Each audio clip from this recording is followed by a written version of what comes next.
नमस्कार दोस्तों, कैसे हैं आप सब। आशा करते हैं आप सब बढ़िया होंगे। दोस्तों, अभी पृथ्वी पर अभी हाल ही में 2024 में एक एस्टेरॉयड डिस्कवर किया गया था, जो कि अनुमानित उसकी तिथि थी साल 2032 तक पृथ्वी से टकराने की। अब इस तिथि में हाल ही में कुछ चेंजेस हुए हैं, यानी कुछ बदलाव आए हैं, और इस एस्टेरॉयड की पृथ्वी से टकराने की जो संभावना है वो 1% बढ़ गई है।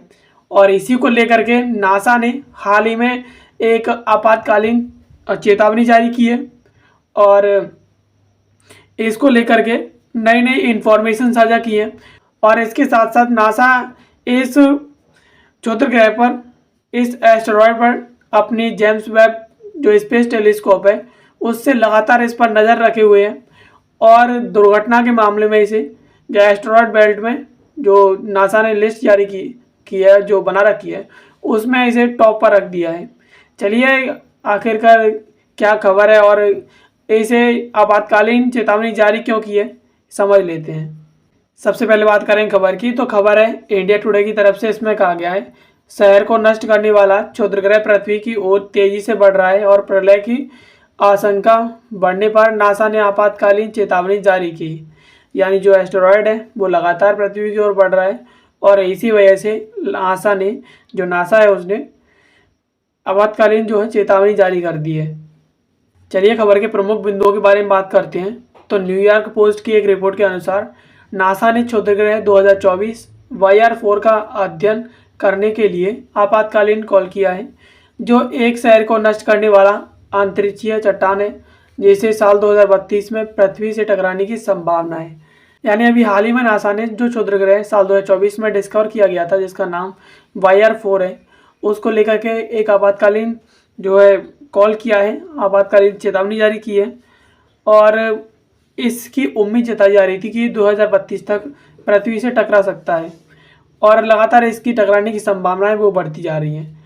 यह खतरा ऐसे समय में सामने आया है जब नए अवलोकनों से पता चला है कि क्षुद्रग्रह से टकराने की संभावना बढ़कर के 43 में से 1 हो गई है।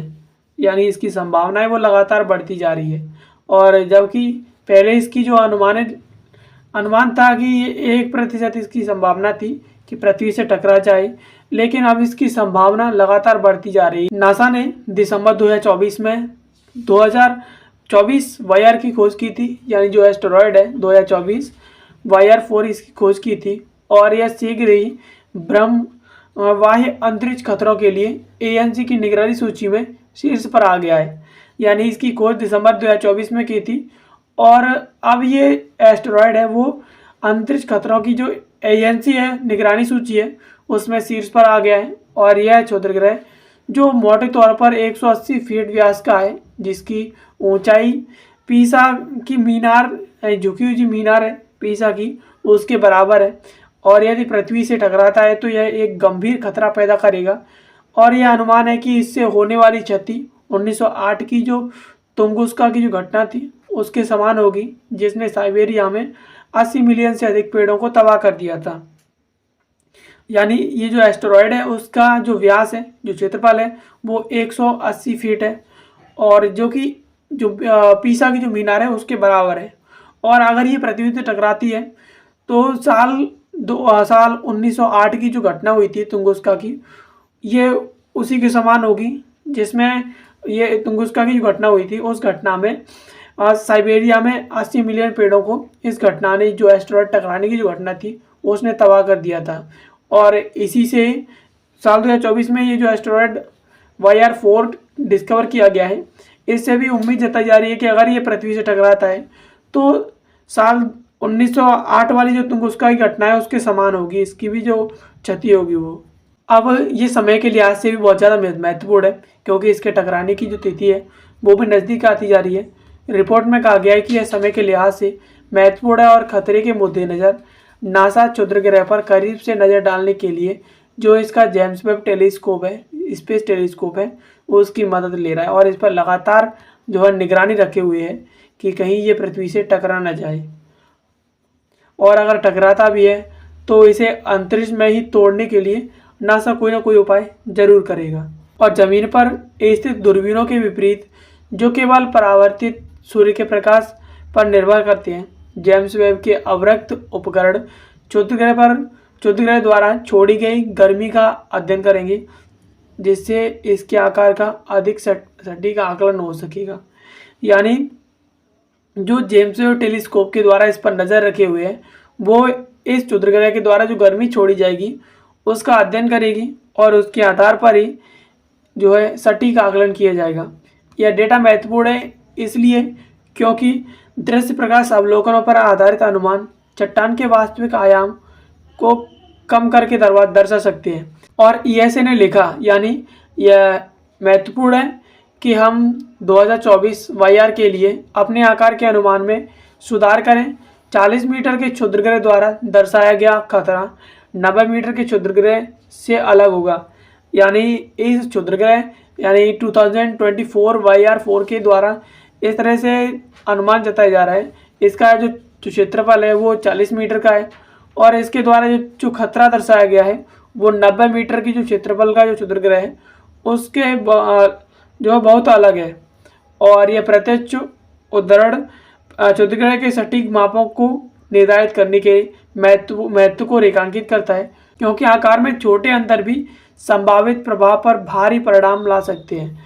यानी क्षुद्र ग्रह चाहे छोटा हो या बड़ा हो, और क्षुद्र ग्रह जितना बड़ा होगा वो नुकसान करता है और क्षुद्र ग्रह छोटा भी होगा वो भी बहुत ज़्यादा नुकसान करता है। यानी इसके परिणाम कहीं ना कहीं अगर टकराएगा तो बहुत ज़्यादा देखने को मिलेंगे।